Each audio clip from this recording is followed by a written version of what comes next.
country for International Women's Day. The honourable member for Bay of Quinte. Mr. Speaker, after 8 years of this Liberal government, this week's housing data shows that the average rent across Canada has doubled. Average monthly mortgage costs have doubled. Variable mortgage holders are close to losing their homes. It's no surprise, after billions of taxpayer dollars spent, records in fact, that housing in this country is worse. It reminds me of the song we listened to growing up by Puff Daddy, "More money, more problems." When will this Prime Minister end his more money, inflationary policies so that Canadians can finally afford a home? The Honourable Minister of Housing.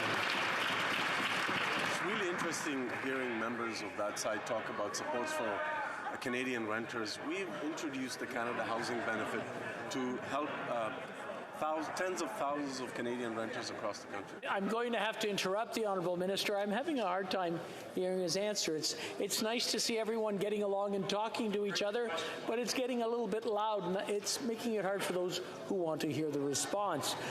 The Honourable Minister from the top, please, so that we can all hear the response. Thank you, Mr. Speaker. It is important to note that we've introduced supports for Canadian renters, from the Canada Housing Benefit to the top-up, the $500 top-up that will go to almost 2 million Canadian renters. It is really interesting to hear rhetoric from the other side.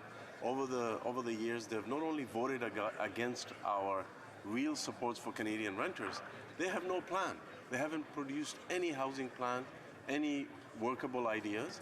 And I would urge the honourable member to take a look at our plan. It's a good plan. You should support it. The Honourable Leader of the Opposition. On est fiers d'avoir voté contre. We are proud of having voted against Liberal policies that doubled rents and doubled monthly mortgage payments. When the Liberals came to power, you could rent an apartment for $900, and now it's more than doubled to $2,000. At that time, you could pay for your mortgage with $1,400. Now that's more than $3,000.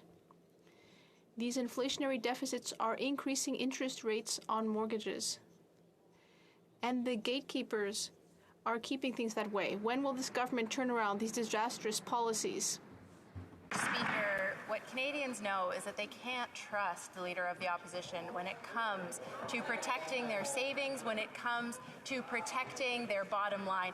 Mr. Speaker, the Leader of the Opposition thought that to get out of inflation, you could just invest in cryptocurrency.